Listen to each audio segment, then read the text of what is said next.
Hello everyone. Okay, so today I am back and I'm here with Ashley.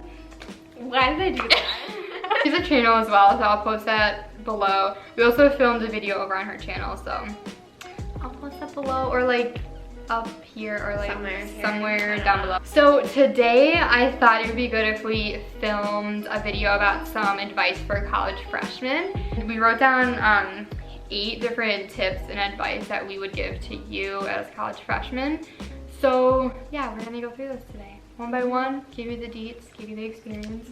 But we're gonna be juniors this year, just some background. I go away to school in Chicago and Ashley lives at home and goes to a community college in Michigan. So I feel like we have a good array of all the college. A lot of the struggles that we've all had are the same no matter what college you go to. Okay, so I'll start on the first one. The first is rate my professor. Please. Yes, please use it. The resource is there. It's free. It's so easy to use. I feel like you've probably heard about it before. I think a lot of people have at least heard about it. But I know that, especially your freshman year, it's like, doesn't matter. I'm just gonna take the classes I want. I did that my first quarter. That was a mistake. I will tell you right now. Don't do what I did. Like, no, it's not cute. Especially when there's one class that is being taught by 5 different professors. Pick the one that's gonna help you excel the most. I don't really read the reviews to see are they a good person or not, because to each their own, you know, to each their own with that. But I use it to see about their teaching style, because teaching style can definitely affect how you learn. I read those reviews and rate my professor just to know how they teach, how they grade. And I think a lot of the times too, like, you can see their grade. Like, if they post it, obviously you can see if they got like an A or a B or a C. And if they didn't pass, I would say like take that with a grain of salt, because it maybe was the professor, but most likely it probably wasn't. Like, you don't know, they could have just not gone to class, but of course they're not going to admit that in the review. I read this review once that was like, this professor gave me a D, how dare they? And then she's like, I know I didn't do any of my homework, but like, come on. She didn't, you know, the professor didn't understand my experience. I'm like, with a grain of salt. Okay, so my first tip, or tip number 2 overall, would be to develop good study habits early on, which seems really obvious, but like, I feel like the most difficult jump from high school to college was that, like, I realized I didn't really know how to study because I'd kind of been relying on study guides in grade school especially. And you don't really get those in college. Sometimes you'll have them tell you kind of like what's on the test generally, but most of the time professors love to say that anything they talk about in class is fair game, and that's very true. I've had such a test like pop up and I was like, we literally talked about it for 5 minutes like 4 weeks ago, but that does happen sometimes. So I think taking good notes, but then really knowing how to like internalize the information. There's a lot of like good YouTubers out there who make videos about this, like Unjaded Jade makes study videos, and then Jack Edwards and Ruby Granger, they make kind of academic like study videos. So I'd recommend watching those and just looking stuff up online about how you can like more effectively study information. Each portion of your grade is based on the tests only, so it's important that you really know how to study that information and do so in like a timely manner. You're not just like wasting your time like staring at a paper. I definitely made that mistake. Same. Now that there's a lot of people out there that do give really good advice, I think they all have their own spin on it too.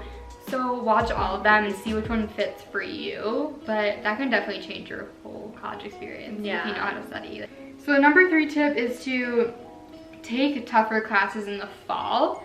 That way in the winter and spring, depending on if you're on quarters or semester systems, you can take less intense classes. If I go back to school, whether it was in high school or in college, fall I was super motivated. You know, everyone was back with other, like, oh my god, I'm gonna do so good this year. Like, I'm gonna change, all the planners, I'm gonna change my whole life. Then Christmas comes, and then winter comes. Once you get into Christmas and winter, I think motivation goes from like 100 to 0. And when you have really tough classes, it's hard. It's really hard to study. Spring comes, I want to do other things other than studying. All To the say time. it bluntly, like, I Yeah. just don't want to study anymore. Yeah. It really helped me to kind of make the whole year more manageable. So I would definitely recommend that. Yeah, I never thought about that actually. Because like I did Yeah. the opposite last year. Yeah. I had like, what yeah. did I have in the beginning? I had like English, French, and something else, I can't remember. And then I had a stats class and a bio class second semester, which were like literally the hardest classes I've ever Ew, I taken. would die. Like, Yeah, for so real. I should have flip-flopped them, but yeah, it was really tough second semester because I was already just like tired of studying. Right.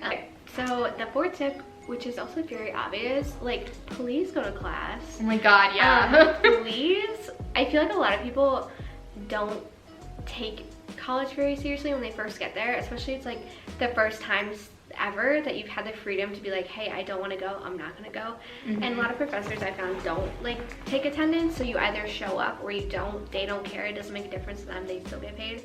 Like nothing's as effective as going to class and like meeting people and then just being involved, because you don't know, sometimes there's like activities. And in science too, if you have a lab, that's always really helpful with like learning the information, because it's kind of like hands-on. So for me, I'm like a tactile learner, so like I need to do stuff or like I'm visual to or see it. So yeah, if like reading the book usually isn't very effective, like but being there and hearing examples and like hearing other people's questions are really helpful when it comes to learning stuff. Part of that too is like getting someone's number from class, so if you do have to miss, if you're sick or something comes up, you can have their number and have them like text you their notes or something, or like let you know what happened. It's not the same as being in the class, but if you have an emergency or something, you always get the notes from the board. I've never missed a class and I'm proud of it. Like, sorry. It's not nerdy, being smart. It's cool. Being smart is so cool. Just embrace it. Like, you're paying the money. You want to learn. You want to get the degree. Go to class. The next tip that I would say is key is, if possible, study abroad. So I would definitely say I made the best connections and friendships through study abroad. And I do want to preface that the price tag on study abroad programs seems absurd. They give out a lot of scholarships, a lot of scholarships. So just apply. The first step is applying. I would definitely do it. And if you like to travel or you want to experience a different country or a different culture, anything like that, with a group, there's no better time to do it than in college. You'll be with a group of like-minded people. When they are a part of a study abroad program, they're more dedicated to studying that thing than just like, whatever, I'm doing this class for requirement. I mean, we've all been there. Like, yeah, we've all been there. But if it's something you're really passionate about, you know, do a study abroad and see if there's one that kind of connects with your interests, because all those people on that study abroad are going to be very committed to that cause and that subject. It's just a great way to experience different parts of the world. It's so easy as far as the traveling. They arrange everything for you. That's so nice, So man. nice. Like, when is it ever going to be that easy? There's different options. Like, if you want to do it more on your own, you can do a homestay or do ones that you can stay over and do your own thing. But if you just want to try it, do like a 2-week or a 1-week one. Just pick one that's right for you. Even if you think it's not something you can do, reach out to the study abroad department at your college. And I know that we have financial advisors at the study abroad department that can sit down with you and make a whole budget. And I think too, at least the school I'm transferring to, I don't know if this is true for like a lot of schools, tuition and study abroad is like almost the same. So I mean, personally, I'm not living at college, so it'd be more expensive for me because I'd have to pay for room and board. But yeah, for some it is the exact same price. So if you're already paying for like room and board and tuition, you're paying for the same thing basically. Yeah, like, just in a different way. The next tip is to not be afraid of having a lighter academic load, because at the end of the day, college is not a race. And I know the typical situation is to go and get out in 4 years, but honestly, like, people don't really do that anymore. Like, some people can, and that's good, but if you can't, there's really nothing wrong with that. Like, I don't know what the average is, but I want to say it's like around 5 years. Like, is that average? I think I've heard that. Yeah. That it's like, it's a stereotype that people get out in 4 years, because that's not even a thing for most people. Yeah, and especially if you're not paying to live anywhere. Like, I'm just living at home, so I'm just taking my sweet time, and not feeling pressure, especially if I don't know what I want to do exactly, or I'm not like ready to transfer. I don't just want to be paying for classes just for the sake of paying for classes and taking classes. If it doesn't make sense financially for you to be taking like a full course load, then like don't do it. There's no pressure to just take that many classes.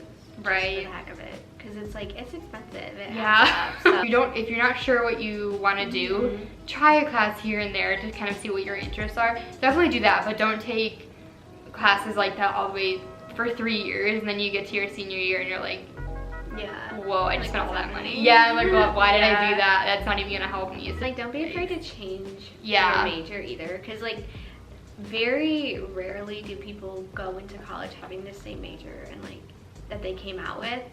So don't be afraid to change it to something that you actually want to do, because this is like a whole separate topic. We could go off on this. It's like if you enjoy doing something, then you're gonna naturally want to do it and be like the best and get better, and like you'll move up and make more money. But if you're doing a degree just to get a degree and like have a stable job and like have a family, whatever,